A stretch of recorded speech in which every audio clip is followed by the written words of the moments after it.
Alright, Travis Wayne Goodsell here. I forgot to pull up the first scripture.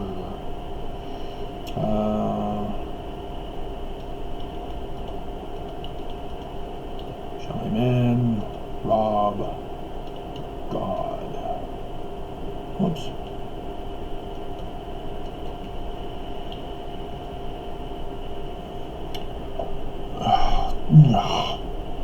Look, I'm Mormon. Alright. So we brought.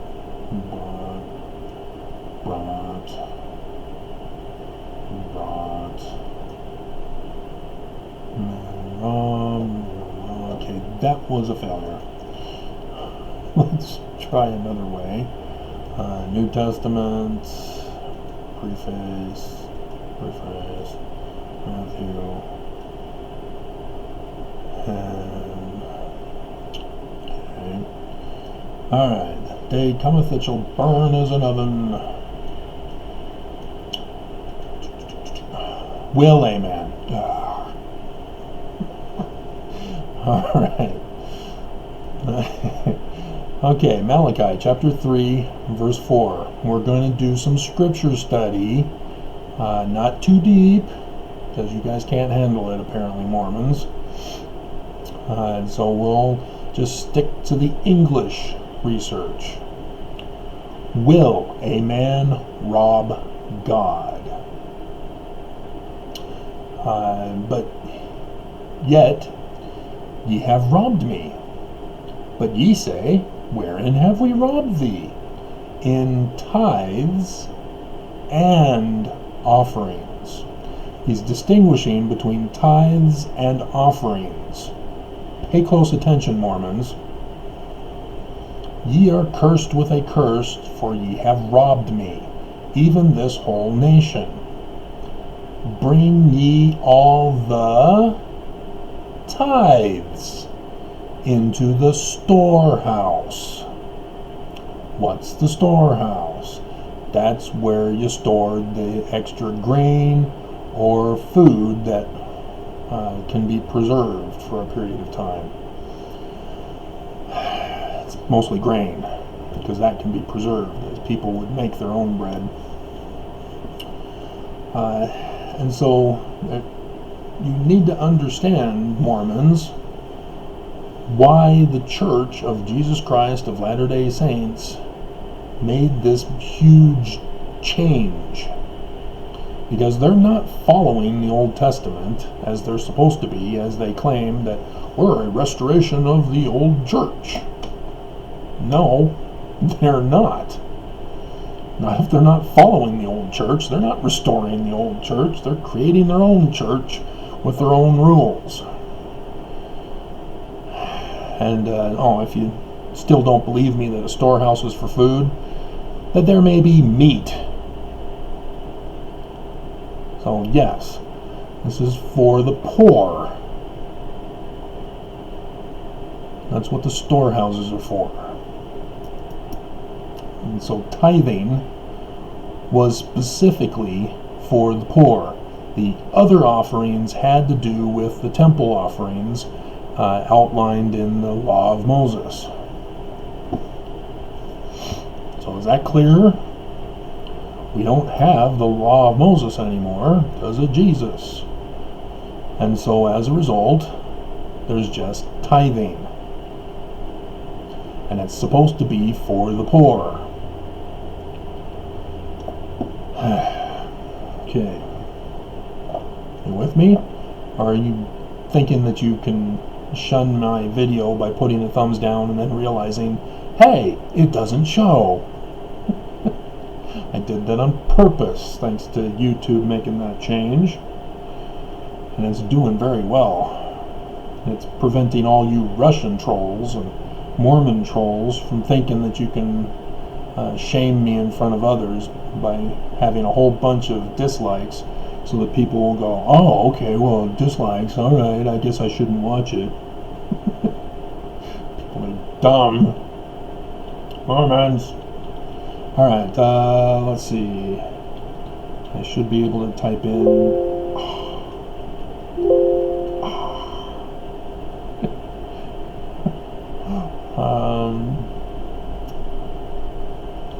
Interest annually. 1, yeah. All right, so section 119 in their Doctrine and Covenants, Mormons. All right, verse 4. Yeah, this one is claimed to have been put out in 1838, but there's some inconsistencies here that, when taken into consideration with the resulting conditions in the Bergamite Church, has me wondering if this may not have been put in after. This was put in. Oh man, I'm not prepared for this video. Years later, still waiting. Doctrine and Covenants, Wikipedia. List of code names. Did you watch those videos of mine about the codes? Book of Mormon's in code. That's why it's plagiarized. Alright, we need to go to... Where is it?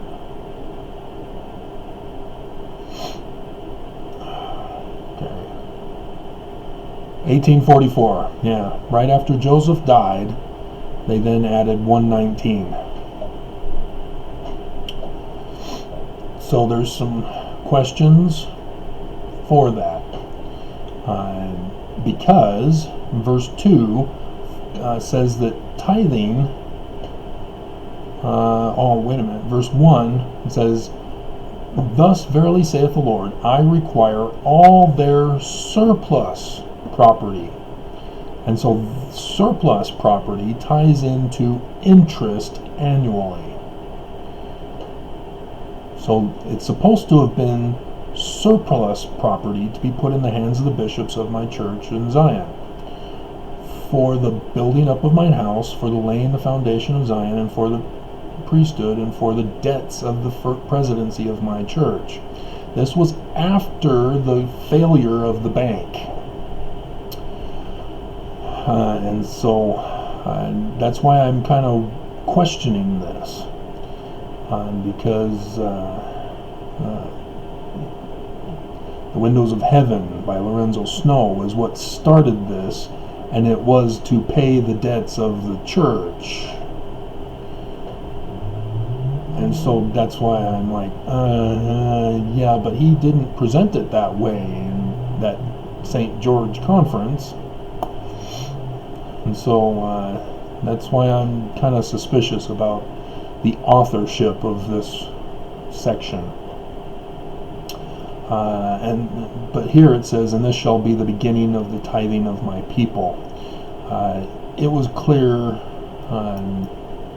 that wasn't intended to be the case. Anyway, and after that, those who have been thus tithed shall pay 1/10, tenth, of all their interest, surplus interest, annually. And as you can tell, Mormons, that's not done, is it? We're told you must pay 10% of your gross earnings. If you thought it was net, oops, it's the full Monty. And this shall be a standing law unto them forever, until the law of consecration which we have in our temples. What? And so, for my holy priesthood, thus saith the Lord. Again, that's another clue that this authorship is questioned, because tithing is not an eternal law. The law of consecration is an eternal law. Okay. And again, they repeat surplus properties. Yeah. All right. And so, yes, windows of heaven. And again, as I'm finishing up with the conference talks for my neighbor who's disabled, and it's easier for him if they're digitized, I again saw a conference full of tithing and abuse of it. And so, Mormons, we need to set this up so that you understand that the current manner of tithing is not the scriptural manner of tithing. And so I showed you from Malachi, and now I've showed you from section 119. Now you might say, oh, well, Abraham paid tithes to Melchizedek. No, he did not. That was the bounty that Abraham received from rescuing Lot and conquering the king. And so Melchizedek, who was the Pharaoh, see, again, if you're not up on what I do, you're clueless. The Pharaoh, who was the overseer of the whole land, because the Pharaoh at that time controlled the whole of Israel, Canaan. And so Abraham paid tribute to the great king and the great high priest, Melchizedek. And so that would have been the Pharaoh. And thus he had to pay tribute to the Pharaoh. That's what that was all about. So that wasn't tithing, that was tribute, which the king that was destroyed was being a naughty king. And so Abraham was justified in slaughtering the king and taking over everything. Anyway, back to tithing. Because tithing is the crux of the church that once it's exposed, it destroys the whole church. All the crimes that the church is committing, except for sexual sins, all pivot around tithing. And I'll show you or tell you why.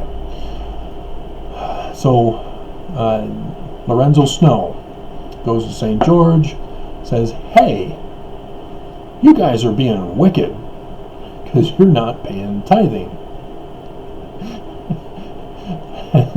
And that's why we're in a drought for this harvest season. So pay your tithing and the windows of heaven will open up and you'll get rain. We will dismiss the concept of windows of heaven being a symbolism for revelation, and we'll neglect to inform you that we dragged you out into the desert, so you needed to expect that there would be no rain.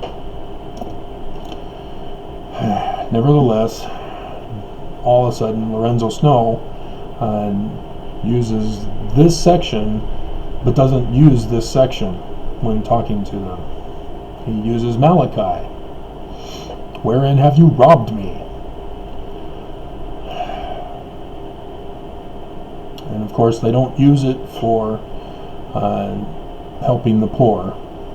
They use it for the debts of the church that were incurred after the government of the United States stepped in with the Edmunds-Tucker Act and confiscated all of the businesses of the church.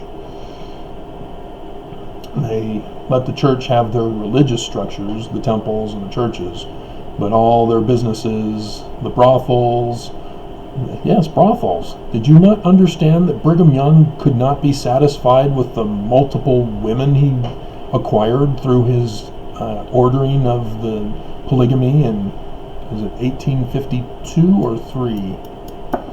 That famous talk where he also, I think it was the same year, same talk with Adam God, but I'd have to double check.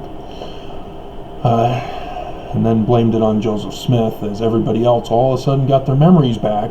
Oh yeah, Joseph Smith also wanted to marry me, and he had sex with me, and this son is his. What? What do you mean that's his? What? I thought that was all mine. All sorts of chaos. Yeah. But that's polygamy. This is tithing, and we're already at 15 minutes. And so what Lorenzo Snow did was demand tithing of the Mormons. If it had been done before, okay, Brigham Young established the United Order. So if it was practiced, it was only practiced for Brigham Young to collect tithing money after the murder of Joseph Smith. And thus, I'm pretty sure that the wording here, as the wording in section 132, do not tie to Joseph Smith. And so that's the problem. If the church would not force Mormons to pay tithing, everything would be fine. The church could continue to exist, and the government of the United States can't touch them. You know, the polygamy thing they were able to touch because the church was touching where they shouldn't be touching. And but now that the church has denounced polygamy, that's all they needed to do was not demand tithing. Do you understand what a protectionist racket is? It's what crime organizations use.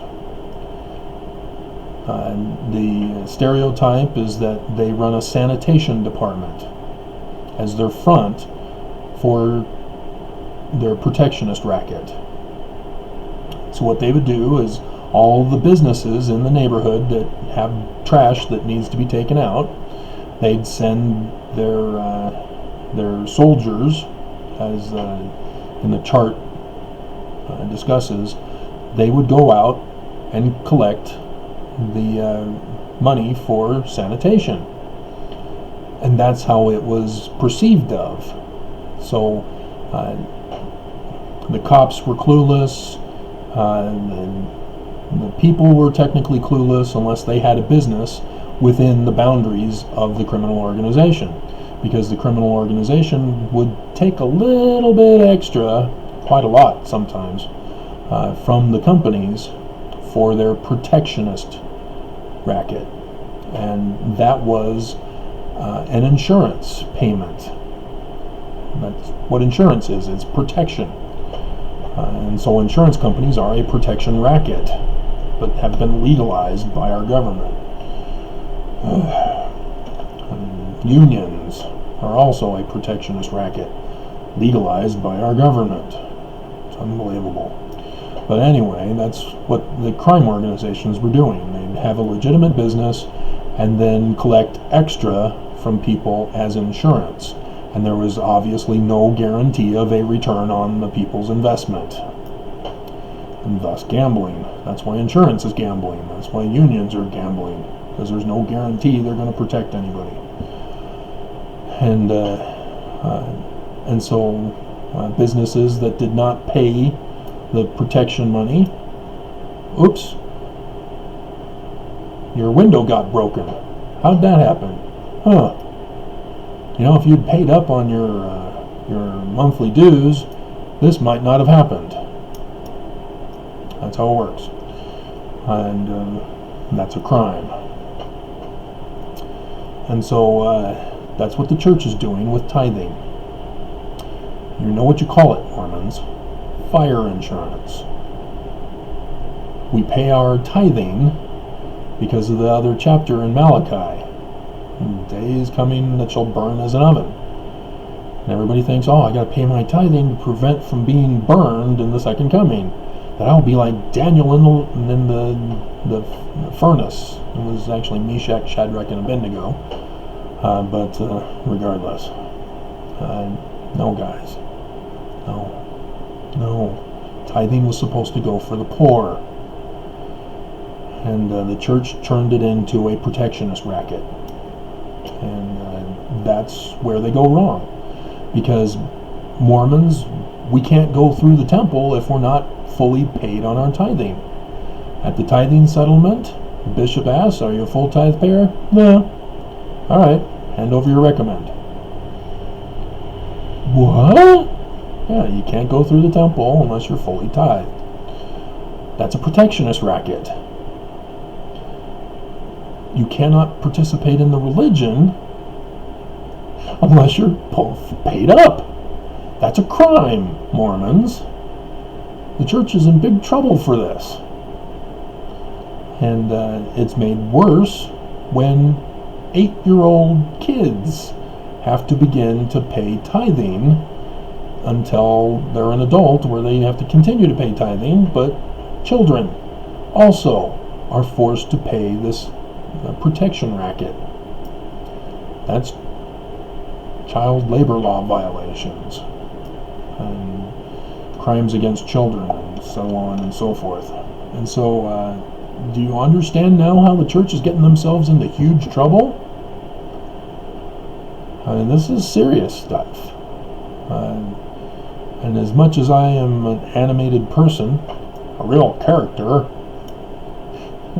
this is serious. The church is in trouble, and I won the lawsuit against them. And if you're not following, yes, I filed a lawsuit because the church keeps coming after me. And it was for translation work. They were unhappy that I, who am not a president of the church who has the key of translation, has the key of translation when they're supposed to have it. And I went and gave that key of translation to Kwaku, the Mormon apologist from BYU.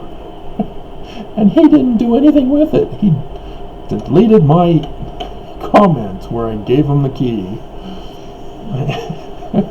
So I posted about how he threw away the key of the priesthood for translation. It's a science key, guys. That's what the keys of the priesthood are, the keys of science. But we're not talking about that. We're talking about tithing, and we're at 23 minutes. And so what does the church also demand after we have paid our tithing? They demand that we go through the temple. And in the temple, you make those oaths of loyalty that the Gadianton robbers made. The Gadianton robbers also gave signs and tokens to identify a fellow member of the Gadianton band. I always wondered about that. The temple does that. So if it's God, then it's not this? No, it's wrong altogether. Because Brigham Young was the one who added it. It was not Joseph Smith. He did not add that. None of that was in there. That was all Brigham Young. Even the garments, the magical underwear with the square and the compass, the Freemason marks. And so, yeah, Brigham Young apparently never read the Book of Mormon or purposely followed all the bad examples as a mockery. And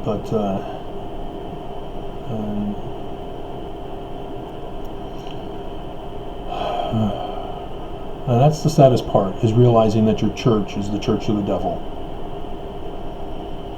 That they're not even interested in caring for the poor.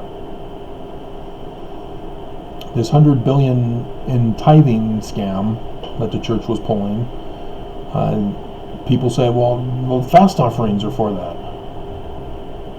Yeah, do you see what they've done though? They've done a bait and switch. They made it fast offerings, but fast offerings are not required for temple attendance. And even if they were actually giving to the poor, it still can't be forced upon people in order to participate in the religion. And if I were giving money to the church, I don't want it to go to the church so that the prophets can be rich, so that they have a storehouse of money just piling up doing nothing, claiming that, it's for when we build Zion, here in Utah, not in Missouri.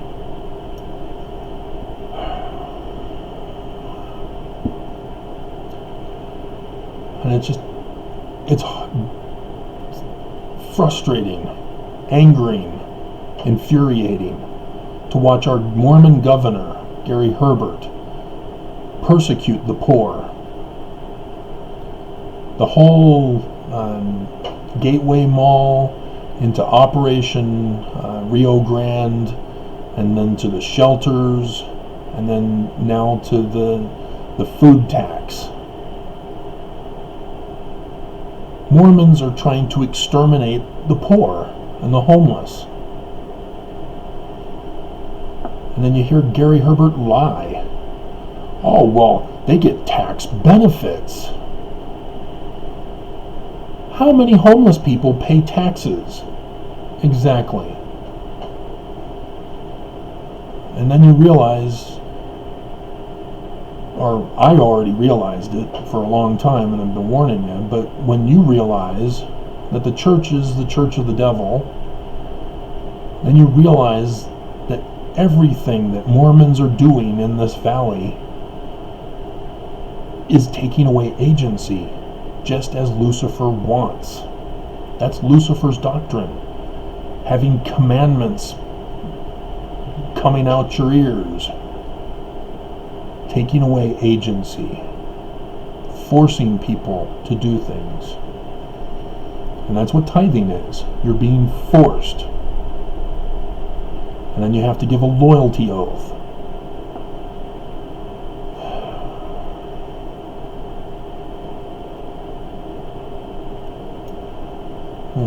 It's sad.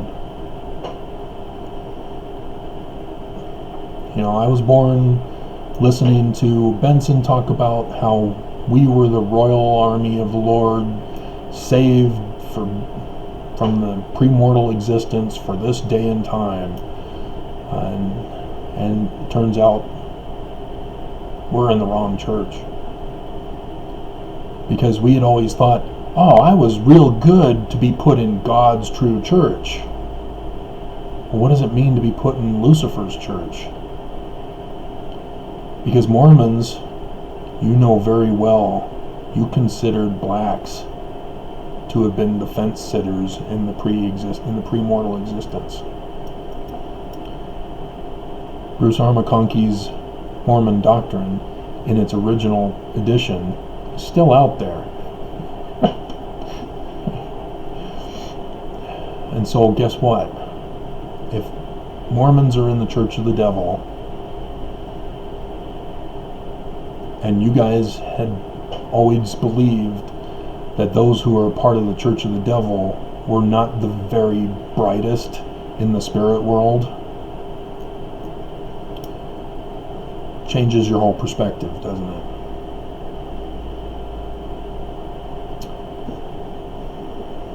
And so, missionary work, it's a pyramid scheme scam. Why? Because the church demands tithing. We must pay our tithing to go to the temple so that we can then go and serve missions to recruit others. That's what a pyramid scheme is. It's where the recruits pay in order to recruit others.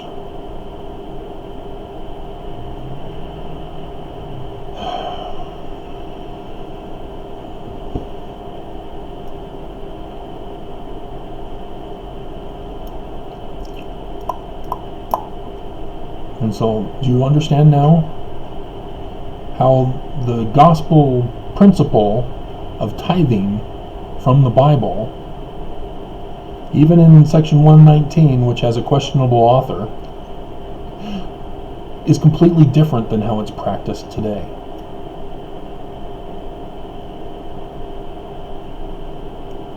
And thus the crimes of the church with this 100 billion scandal, and the recruitment, and forced labor, and all government officials giving loyalty to the church over the United States. And because the government leaders and the judges are not giving loyalty to the United States, They're not giving loyalty to the Constitution, therefore they're not giving loyalty to we the people. They are instead supporting and defending the church.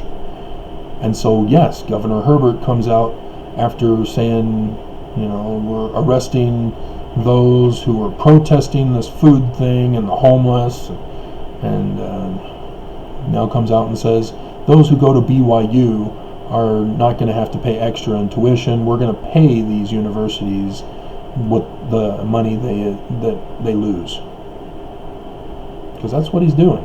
He's paying the church because of their university. That's why he's doing it. It ain't some nice thing that he's doing. Don't get fooled by that.